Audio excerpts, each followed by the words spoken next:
99% of people are not willing to do what it takes to make their dreams come true. The Marines have a saying, everybody wants to go to heaven, but nobody wants to die.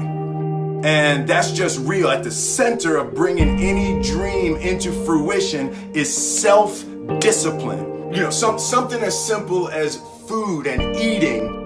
It's not about your body as much as it is about your mind. It's getting command of your mind to be able to choose actions that are in your own best interest. Every day, we are choosing shit that's not in our own best interest, right? So if the world is attacking you and the world wants to fight you and the world's trying to hold you down, so you're gonna kick yourself in the balls? So you're gonna stop yourself from getting what you dream. I wanted to say there that taking responsibility, accepting responsibility is not an admission of guilt. Like you're not admitting that you're at fault. Taking responsibility is a recognition of the power that you seize when you stop blaming people. It's not like you're letting somebody who wronged you off the hook. Like taking responsibility is an act of emotional self-defense. Taking responsibility is taking your power back. You can make a person smile, you can make a person feel good, you can make a person laugh, but whether or not a person is happy is deeply and totally and utterly out of your control. I remember the day I retired. I literally said to Jada, that's it. I retire. I retire from trying to make you happy. I need you to go make yourself happy and just prove to me that it's even possible. And after we cracked the hell up, we started talking about, we came into this false romantic concept that somehow when we got married that we would become one. And what we realized is that we were two completely separate people on two completely separate individual journeys, and that we were choosing to walk our separate journeys together. But her happiness was her responsibility and my happiness was my responsibility. And we decided that we were going to find our individual, internal, private, separate joy.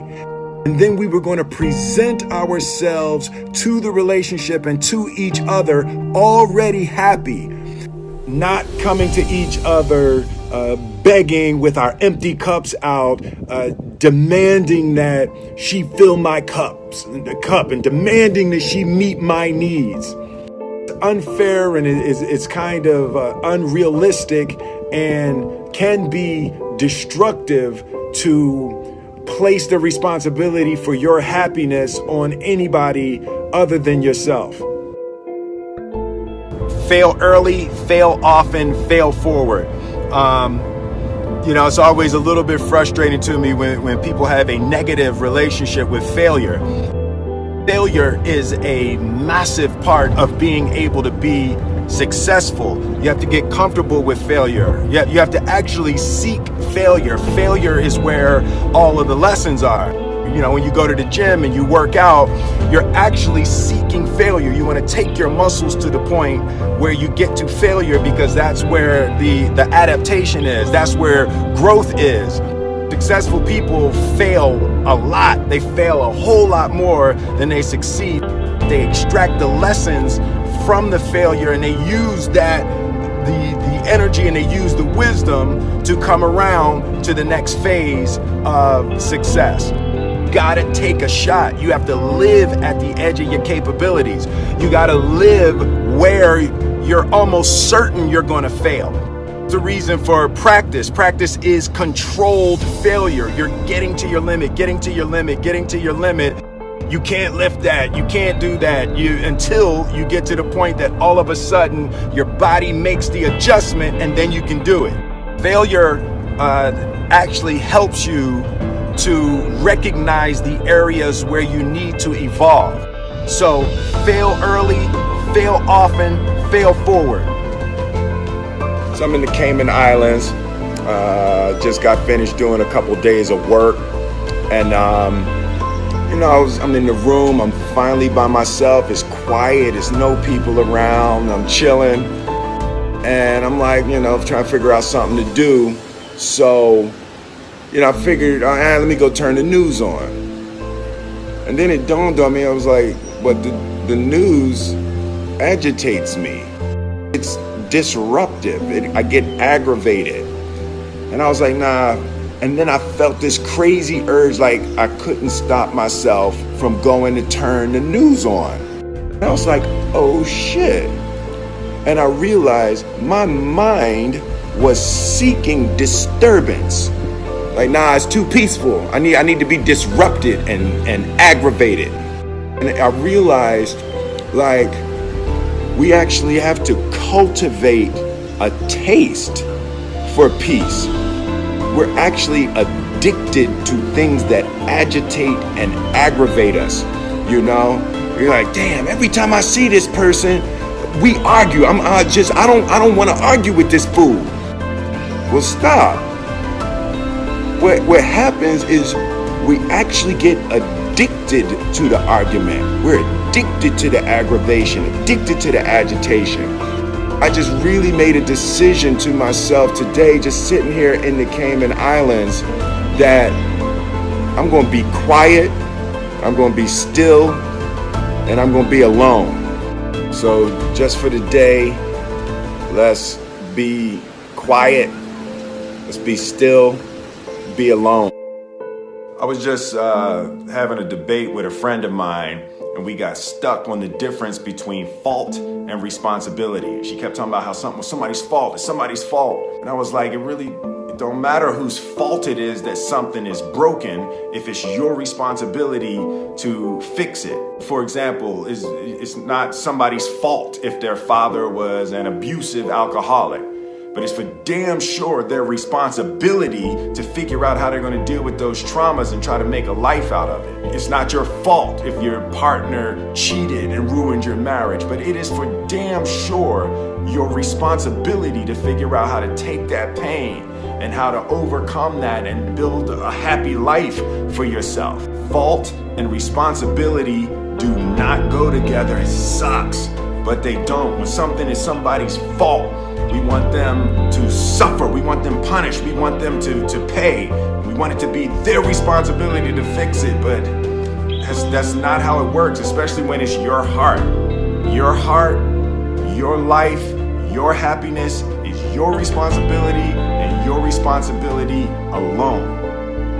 Set your life on fire and seek those who fan your flames. The Philly translation of that is, don't be hanging with no jank-ass jokers that don't help you shine. The prerequisite for spending time with any person is that they nourish and inspire you.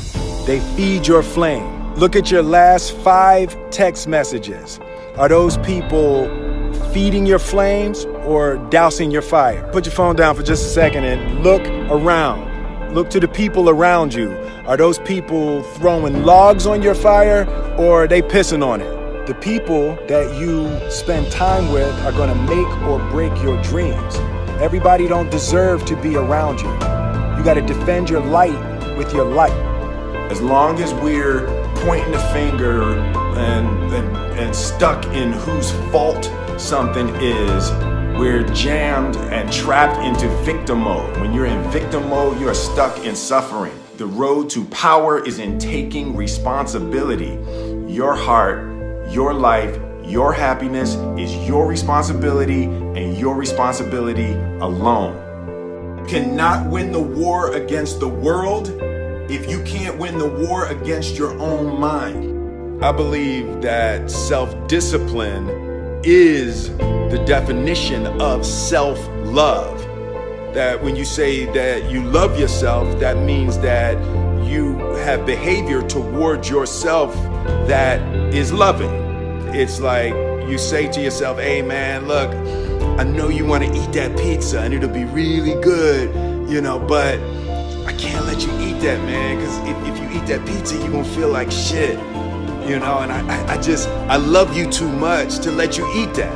And I think the word discipline has kind of gotten a bad name. We think about it in terms of punishment. I'm not talking about discipline in that way. I'm talking about discipline in the sense that you forego immediate pleasure for the exchange of long-term self-respect. Self-love is when you say to yourself, man, look, I know you and that girl got a real connection. I know y'all vibe, but that's your girl's cousin. So I love you too much to let you do that. Self-love is, hey, look, I know you got a test on Monday, and I know you really want to go out with your friends. It's Saturday night, you want to go out, but if you fail that test, you're not going to feel good about yourself. I love you too much to let you go out tonight. Self-discipline is self-love. If you want to be happy, you have to love yourself, which means you have to discipline your behavior. Road to sustained happiness is through disciplining your behavior. Self-discipline is the center of all material success.